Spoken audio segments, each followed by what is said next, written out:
everyone, welcome back to Let's Talk. My name is John, and today here on the channel, we're going to be counting down the top 10 films from the 1970s you need to own on 4K Blu-ray. And just like the last two with the 1980s and the 1990s, this is my own personal list. Your list might look very different than mine. I came up with my own formula where the disc has to be good as well as the film. So it can't be a good film but have a really bad 4K Blu-ray, and it's the same thing with the film itself. If I don't really love the film that much, even if it has a fantastic 4K Blu-ray, it might not make this list. It's a real cosmic gumbo of a formula that I made up to create this list, and it's my recommendations to you guys. But again, I want to hear from you. What are your top 10 films from the 1970s that I need to own on 4K Blu-ray? So without further ado, let's start this list off with number 10.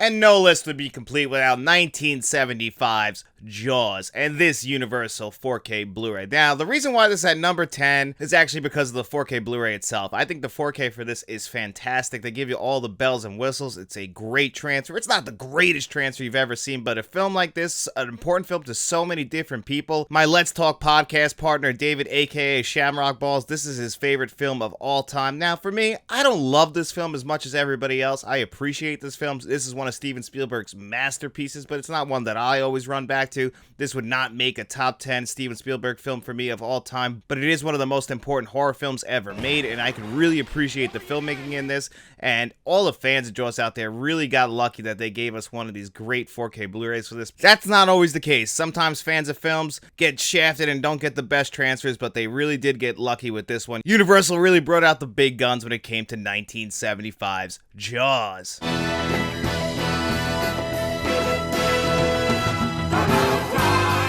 And then at number 9, we got Rocky, another classic film that came out of the 1970s, a Best Picture winner, the movie that put Sylvester Stallone on the map. He gambled on himself. He wouldn't sell the film unless he was able to star in it, and it was a gamble that paid off. Sylvester Stallone is one of the biggest action stars of all time, but in the 1970s, he wrote and starred in a little-known film called Rocky. And this movie received a 4K transfer in 2023, and it's not one of the greatest 4K transfers. It is an upgrade, but I actually think that Rocky 4 is the best looking in this box set, which only includes Rocky 1, 2, 3, and 4, not Rocky 5 and not Rocky Balboa. Those are the only two films in the Rocky franchise that actually haven't been brought to 4K Blu-ray, and that is very disappointing because I would actually really like to have Rocky 5. Rocky Balboa is not one of my favorites, but I really do like Tommy Gunn and Rocky 5, so I would eventually like that to come to 4K Blu-ray. But if I'm revisiting the original Rocky, which is a film that I really enjoy, then I'm always going to go back to the Rocky 4K Blu-ray in this box set. I just wish that the original one got a little bit more love and care because it is a very important film from the 1970s.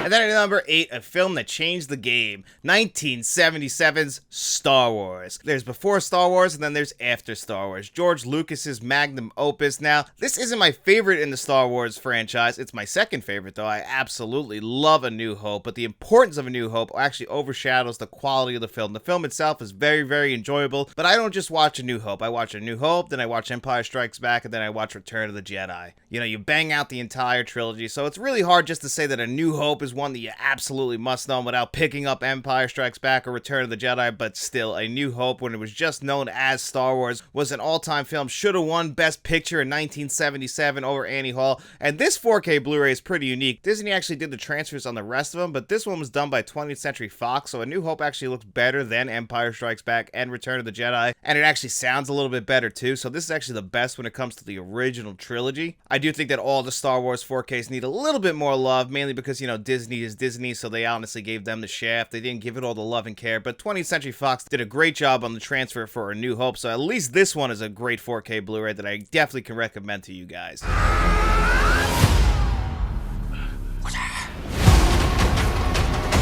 And then at number 7, we got Bruce Lee and Enter the Dragon. We got this 50th anniversary 4K Blu-ray from Warner Brothers last year, and the visuals were just absolutely stunning on this. This is considered the greatest martial arts film ever made. I don't disagree with that. I am not the biggest martial arts film fan, but I absolutely love going back and watching Enter the Dragon, and you could just see that Bruce Lee was a star when you watch this movie. It's such a shame what happened to him, and then obviously the same tragedy happened to his son many years later with the making of The Crow, and it's just always going to be, what if what if Bruce Lee kept making films? Would we have gotten any more like Enter the Dragon, which is very much a masterpiece in its own right, one of the most important films of the 1970s, and thankfully Warner Brothers did not butcher this 4K Blu-ray when it comes to the visuals. I would have liked a little bit more extras, but you know what? At least the visual upgrade was great, and the packaging, no matter which way you went, was also really good. So this is one I absolutely think you guys have to own.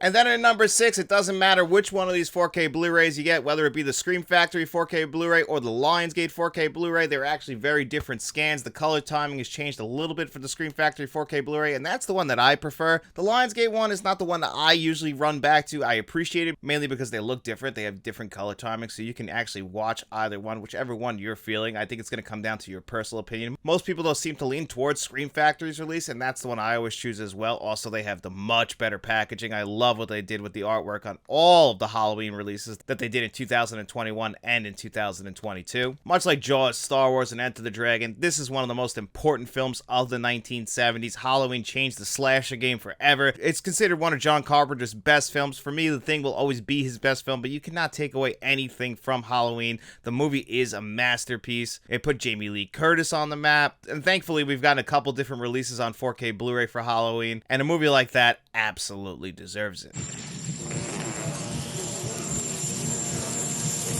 Alright, we're flying into the top 5 with 1979's Alien. This one was directed by Ridley Scott. This one made Ridley Scott one of the greatest directors of all time. He followed this up with my favorite of his films, 1982's Blade Runner, but Alien is slowly inching up the list of my all-time favorite films, and maybe one day it will pass Blade Runner because I absolutely love this claustrophobic nightmare that Ridley Scott directed.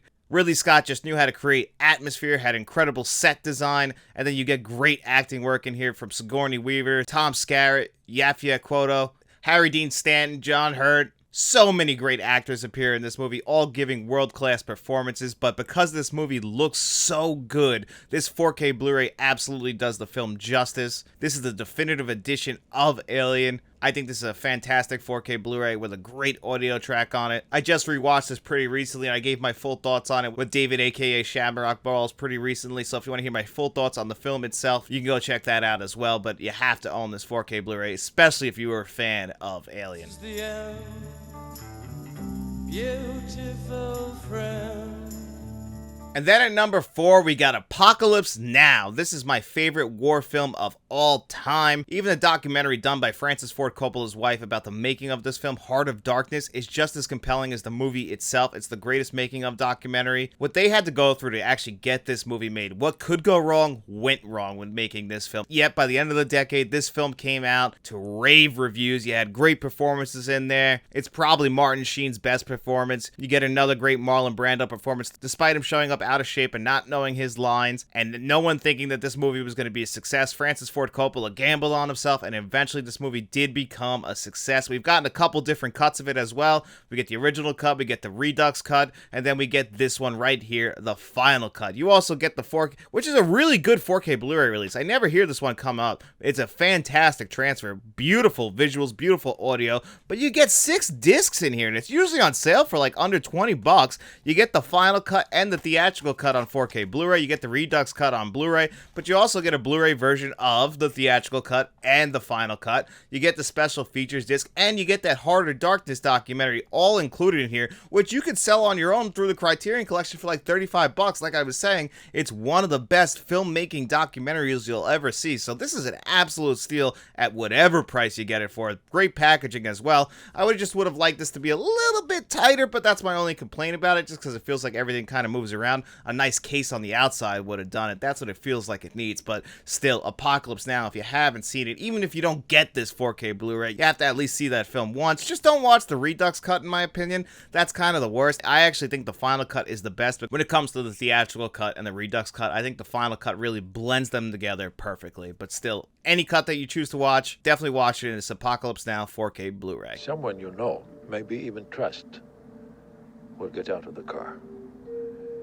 And then at number 3, we get a recent Kino Lorber release that came out last year, and that's 3 Days of the Condor, the Sidney Pollack film that stars Robert Redford and Faye Dunaway, and this is one of the greatest thrillers of all time. And this 4K Blu-ray really brings out the color of this film. I never thought of this film as very colorful, but this 4K Blu-ray really showed me that this is a very colorful, very warm film. And it also features one of my favorite characters in film history, played by Max von Sydow, my favorite hitman of all time. I just love that this guy lives by his own code. He's very honest, very matter of fact. And the movie itself is aged like a fine wine. I mean, I just rewatched it last year, and after I was done watching it, I wanted to immediately rewatch it. Talking about it right now, I want to immediately rewatch it. That's how good of a film this is. Not too many films can age like this. This is one that has become more rewatchable as the years have gone on. Even with the technology in this movie being very dated, it's still a great film, and it's probably one of Robert Redford's best films.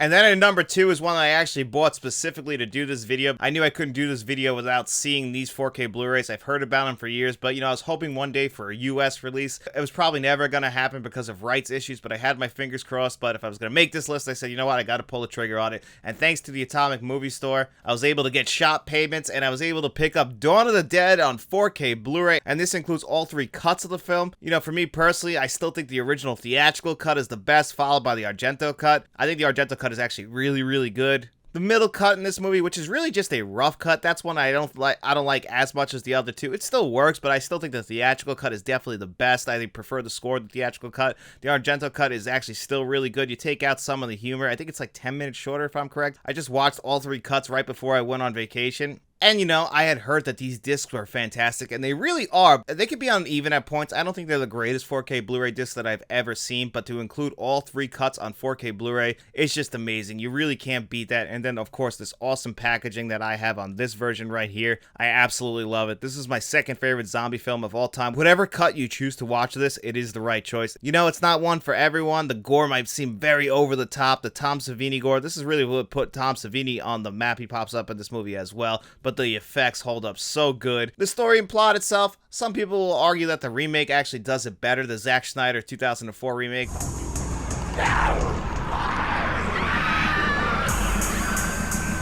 I'll always think that the 1978 original is the best version of Dawn of the Dead. Your answer gonna be, Pop? I take everything. And then at number 1, how could it not be The Godfather? And we'll go with both The Godfather 1 and The Godfather Part 2. It's really hard to pick one, and some people will argue that Part 2 is better than Part 1. If I gun to my head, I'll always say the original Godfather is still the best of those films, but, it's one continuous story. That's why I wish we didn't get The Godfather Part 3. Just when I thought I was out, they pulled me back in. I really feel like Godfather Part 1 and Godfather Part 2 really shows the rise and fall of Michael Corleone, and I think that it's just a perfect 2-part film. Francis Ford Coppola's masterpiece. People still talk about The Godfather to this very day, The Godfather Part 3, some people like. I don't really love it, but when it comes to the 1970s, no film defined the 1970s like The Godfather Part 1 and The Godfather Part 2. Surprisingly, Al Pacino did not win Best Actor for either of those 2 films. I feel like he got ripped off for it. They made it up to him with Scent of a Woman, and in the process, they ripped off Denzel Washington. But either way, these 2 movies are 2 of the greatest films ever made. They came out in the 1970s, and this 4K Blu-ray does those films justice. They look absolutely stunning. I really love how they were able to retain the warmness of the films when it comes to the lighting, while also keeping the softness, not over sharpening it. I really think they did a great job with these transfers. I was very worried about it. I revisited these 4K Blu-rays a couple times since. I've enjoyed it each and every single time. I can't see any room for improvement personally. I think this is the best that these films are ever going to look. I'm sure they'll prove me wrong, but if you're a fan of 1970s cinema, you can never go wrong with The Godfather and The Godfather Part 2. And there were a couple honorable mentions that just missed the cut, like Serpico on 4K Blu-ray courtesy of Kino Lorber, and I can already hear the original fuzz yelling at me for not having Suspiria on the list, but I'm not the biggest Argento fan. I really enjoy him, but, if I'm being honest with myself and being honest with my heart, I can't put that on the list. Superman is one of the most popular films in the 1970s. I just feel like that 4K Blu-ray is just not good enough to be worthy of this list, but still, they do have 4K Blu-rays. If you're fans of those films and you like them, I completely understand why they would make your top top 10. This is my personal top 10, and I want to hear from you guys again. Leave your lists in the comment section below and let me know which ones I left off this list that you're pissed off about. And guys, if you enjoyed this video, don't forget to hit that like button, hit that subscribe button, turn notifications on. Then after you're done doing all that, I want you to go tell your friends about us. Maybe you want to support us financially like John Doe Juggalo, Jason Martin, and Mr. Smelly Potato, or you want to become a channel director like Frank's Media and Reviews. You can find out how to do that in the description below, and you can look at all the other perks as well. But anyway, guys, thank you so much for watching this video. I hope you enjoyed it, and if you did, we'll be seeing you around.